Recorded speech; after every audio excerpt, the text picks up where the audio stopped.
We've never been in the studio before we'd done our album as individuals. So when we went into the studio, we just tried to capture some of our live sound, I guess, but at the same time make it sound like it was not a live album. You know, so we had to take a little bit of a step back and think about how we were recording everything and slow the pace down a little bit. That was very important.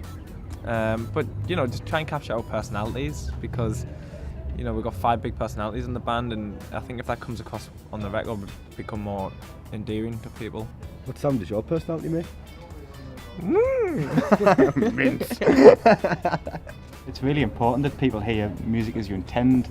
Similar to what Frankie said earlier on about, you know, you can sort of endear yourself towards people. And when we recorded our album, we left all of the mistakes that we'd made, really, and then you can make it a really sort of human album. You know, it sounded like it had been made, you know, quite organically.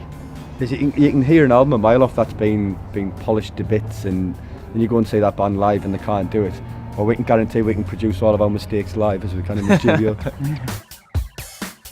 The simpler songs are the ones when you hear them and you think, God, why didn't I think of that? You know, The first time you hear them, and like, God, it's only 2 chords. You know, like I was listening to like television personalities, parties in Chelsea in the van, and I was just thinking, it's so simple that. How could you not? Yeah, how can anyone have not? I couldn't have obviously thought of it because it was written, you know, like.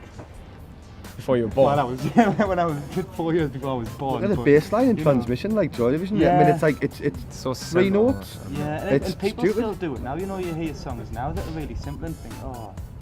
The Vaccines have got a couple of really simple songs to play on the guitar, and you think, why hasn't that been done before? Like, you know. I guess a band that we've toured with and played with a couple of times who are hitting the festivals this year, a band called Dutch Uncles from Manchester, and they're a brilliant band live, and I think they're doing a few festivals this year, so check them out.